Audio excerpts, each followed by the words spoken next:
Well, I'm going to talk about my first car that I bought when I was pretty young. Must have been 16. Had a buddy of mine who introduced me to snowmobiling, as a matter of fact, had a 1963 Corvair. And it wasn't just any Corvair, it was a Corvair Spider, which now, I wish I still had it. The Spider was the turbocharged edition of the Corvair engine. Little six-cylinder, flat six. It was an okay car.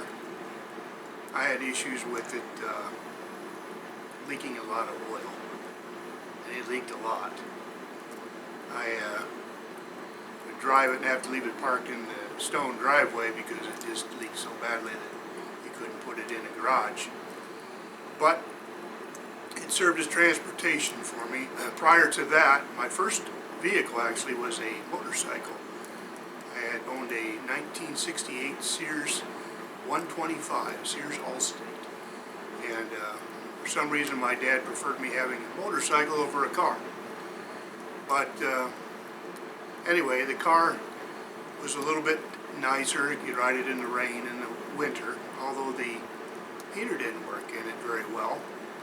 It had set up similar to a Volkswagen, but had heater channels around the exhaust manifolds. And the oil would tend to leak from the pushrod tubes down into these channels, and which were just sheet metal, and it would get hot, and then it would cause it to smoke. And then as soon as you turned on your blower motor, you sucked up the smoke into your car, so you had to roll your windows down in order to get a little bit of heat in the winter. But I drove that for, probably a couple years. I know I had it when I graduated. And but my dad and I did some work on it.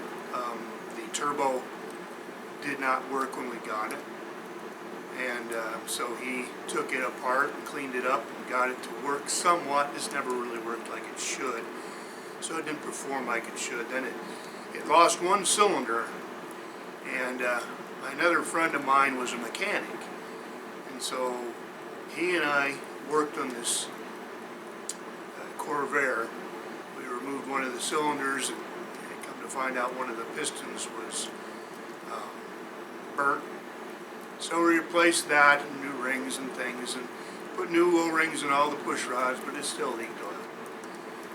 And but you know, it was all white with a blue interior, 4-speed, and that was my first car. But when I finally got rid of it, it for some odd reason started smoking really bad. I still don't know to this day what caused that.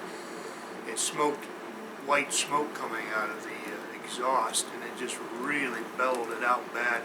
One day I was coming home from school, and after that I parked it, and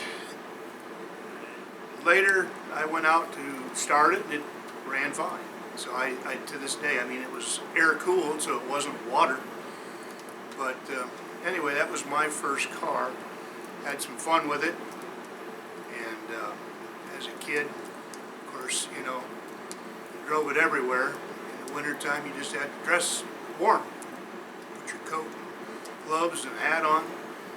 And the bad part was that the windshield would get frosted up, you know, if you didn't run just a little bit of heat. So you had to run the defroster, and